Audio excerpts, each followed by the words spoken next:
বাংলাদেশে থাকা ওই দেশের সংখ্যালঘু হিন্দুদের মতো। একটা সময় ডক্টর শ্যামাপ্রসাদ মুখার্জি বলেছিলেন যে কংগ্রেসের নেতাদের, তোমরা দেশ ভাগ করলে আমি পাকিস্তানকে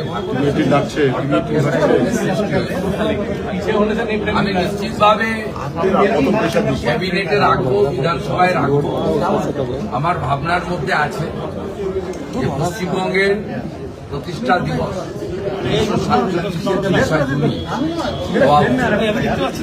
আমার ভাবনায় আমি এটা ক্যাবিনেটে এবং বিধানসভায় নিশ্চিতভাবে রাখবো। ইতিহাসকে বদলে দেওয়া যায় না। তাই আজকে যার বিচারধারার, যার প্রচেষ্টার মধ্য দিয়ে আমি মুখ্যমন্ত্রীর শপথ নিয়েছি, আমার সাথে সিনিয়র পলিটিশিয়ান মানিকতলার নির্বাচিত বিধায়ক তাপস রয় রয়েছেন, গত বিধানসভার চিফ হুইপ অপোজিশন রাজ্য বিজেপির অন্যতম নেতা, এখনো আমরা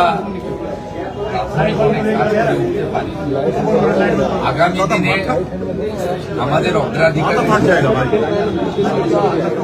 এগুলো থাকবে এবং পরিবার ট্রাস্টি বা ডক্টর শ্যামাপ্রসাদ মুখার্জির উপর যারা গোটা দেশে এবং পশ্চিমবঙ্গে চিন্তা ভাবনা করেছেন তাদেরকে যুক্ত করেই এগোতে হবে। কিন্তু আপনি প্রাথমিকভাবে বলেন চিন্তা ভাবনার মধ্যে থাকবে।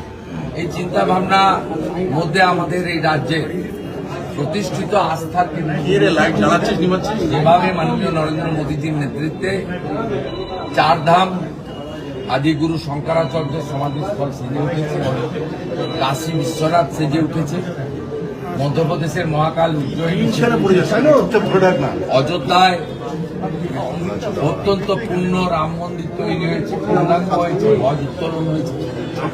এইভাবে গোটা ভারতবর্ষের বহু আস্থার জায়গায় মোদীজির নেতৃত্বে, তার তদারকিতে নতুন রূপ পেয়েছে। এই পশ্চিমবাংলারও বিভিন্ন আস্থার জায়গাগুলি আমরা তাকে নবরূপে সজ্জিত করার কাজও আমাদের